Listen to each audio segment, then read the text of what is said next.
많은 이들이 자신의 살아가다가 만약에 어떤 큰 어려움을 만났을 때에 개인보다는 어떤 집단의 도움을 받고자 하는 모습을 봤을 때 이 집단이 개인보다 강하다라는 생각은 우리의 인생 그리고 우리의 생각 속에 깊이 뿌리 박혀 있는 본능과도 같은 것이다 라고 말해도 부하지 않을 것 같습니다. 오늘 우리가 읽은 성경 말씀 속에는 아주 거대하고 강력한 집단이 등장합니다.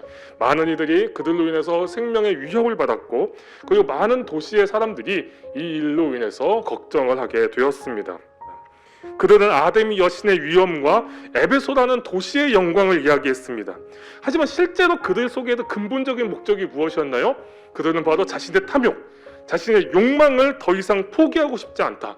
내가 지금까지 누려왔던 것들을 단 하나도 포기하고 싶지 않다라는 그 욕심으로 똘똘 뭉친 군중들이었습니다. 우리는 이 혼란한 상황 속에서 2만여 명의 사람이 모였다가 2만여 명의 사람이 모두 다 뿔뿔이 흩어지고 마는 이 혼란한 상황 속에서 흩어짐 없이 그저 묵묵히 자신의 자리를 지키는 사람들을 또한 성경 속에서 발견합니다. 바로 바울과 제자들이지요. 그들은 바로 이 엄청난 혼란과 소란 속에서 또한 거대한 군중의 위협 앞에서도 굽히지 않고 휩쓸리지 않고 흩어지지 않고 흔들리지 않고 자신의 자리를 지키고 있습니다. 바울은 그 거대한 위협 앞에서도 단 일말의 흔들림도 없이 또한 조금의 비굴함도 없이 그 거대한 군중, 거대한 집단에 맞서서 자신의 동료들을 구하고자 했습니다. 그리고 이 모든 일들은 바로 바울 한 사람으로 인해서 일어난 일이었습니다. 바울이 에베소에 도착한 그날부터 이 모든 일은 시작되었습니다. 수많은 이들이 복음을 거부했고 또한 바울을 배척하고 공격하고 회방했지만 바울은 멈추지 않았습니다. 바울에게는 동료들이 있었습니다. 친구들이 있었지요. 하지만 바울은 단 한 번도 에베소 사람들에 비해서 수적인 우위를 점한 적이 한 번도 없었습니다. 하지만 바울과 동료들은 늘 승리했고 그들은 에베소를 변화시켰고 군중을 흩어지게 했습니다.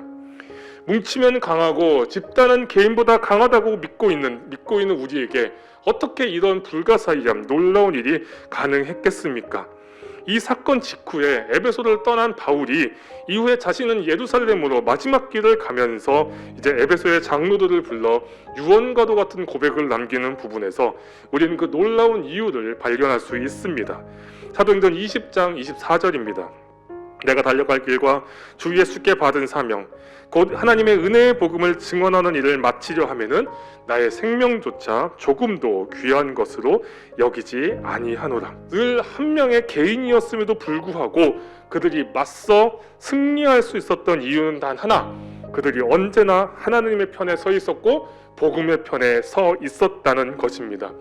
복음의 빚진 자로서 예수 그리스도를 믿음으로 말미암아 죽음에서 생명으로 죄인에서 의인으로 변화된 사람들, 그 놀라운 사랑에 감격해서 이제는 나의 목숨조차도 아끼지 않고 하나님의 편에 서서 복음의 편에 서서 살아가기로 결단하고 말씀대로 살아가고자 발버둥치는 하나님의 사람들 앞에서 세상의 욕망, 세상의 가치, 세상의 분노로 뭉쳐진 거대한 집단은 마치 바람에 날리는 먼지 덩어리처럼 불어서 불면 날아가고 흩어질 수밖에 없었던 것입니다. 어떻게 봐도 무엇으로 봐도 이 세상은 교회가 약해 보이고 신앙인들이 약해 보이고 언제나 우리는 개인과 같은 정말 흩어질 수밖에 없는 그런 약한 모습으로밖에 서 있을 수밖에 없습니다.